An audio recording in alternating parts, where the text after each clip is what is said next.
The 80th anniversary of victory in Europe during World War II was recently celebrated with large-scale military parades in France, the Netherlands, the UK, and Russia. In Canada, the anniversary was recognized with two modest ceremonies, one at the War Memorial in Ottawa, the other at the Cenotaph in downtown Toronto. It is time to target why Canada is no longer staging major martial spectacles on these occasions.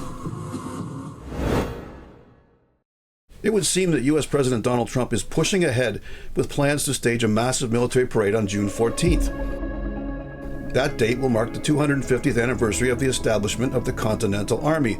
This military force was established to fight for liberty from British rule, and once independence was achieved, the Continental Army was evolved into the modern American Armed Forces.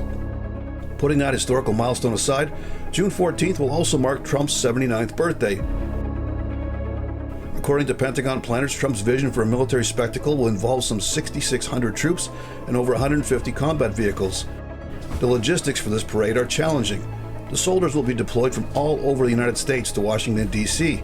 There are makeshift plans to house these troops temporarily in government buildings within the capital region. Much of the firepower, vehicles, and weaponry on parade will be a demonstration of modern battlefield capability. However, there is also a Pentagon plan to have soldiers in various period uniforms marching to represent past wars in which American soldiers were victorious, which I'm guessing will exclude Vietnam, Afghanistan, and Iraq. Another challenge for the organizers is the weight of the larger combat vehicles. Nothing instills awe in onlookers like the rumbling, ground-shaking roll past of a 70-ton Abrams main battle tank. However, that sort of heavy traffic plays havoc with urban road surfaces. This is not a hypothetical, as that is exactly what happened when the U.S. Army did just that when they staged a victory parade in Washington, D.C. in 1991. This is the M1A1 tank, known as the Abrams. This tank weighs 67 tons. That spectacle was to celebrate the liberation of Kuwait from Iraq's Saddam Hussein, otherwise referred to as Operation Desert Storm. Thus, the cost of this upcoming parade has to factor in the aftermath repair costs as well. Not including soldiers' salaries and training interruptions, Trump's pending tribute is estimated to cost between $45 million to $91 million, which of course Trump says is a good investment. Here is where Trump and I disagree, and I think that his plan might actually backfire. Like the Canadian military, the U.S. Armed Forces have a weight problem. Statistically, 40 to 50% of the U.S. military is overweight, with 20% being considered obese. That is a reality.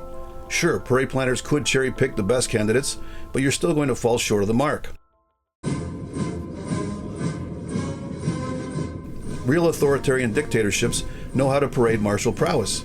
On May 9th, Vladimir Putin paraded nearly 10,000 troops and 150 combat vehicles on Red Square, honoring the 80th anniversary of the end of World War II. Both China and North Korea sent detachments to march in this parade. For those who have never seen either a North Korean or a Chinese mass military parade, I would advise you to check it out. The North Koreans employ a weird bone-shaking goose step that looks like it would jar hips loose. The Chinese, for their part, have perfected martial uniformity on a scale that seems unfathomable. What I fear is that Trump's planned spectacle will look like amateur hour compared to what Russia, China, and North Korea routinely stage for their masses. Trump is virtually handing international viewers a direct apple-to-apple comparison. U.S. military fitness, drill, and deportment against the super well-rehearsed Russian, Chinese, and North Korean showboats. This is not to say that Canada could even hold a candle to what the U.S. are about to stage. We last mounted a little victory parade in Ottawa in November 2011. If few Canadians remember that spectacle, it is because it involved merely 300 marching troops and a flypast of a handful of aircraft. The occasion was the recently concluded NATO-led coalition's victory over Libya. The parade cost taxpayers over $850,000, and for the record, Canada was the only member state of the 19-nation coalition to stage such a victory lap.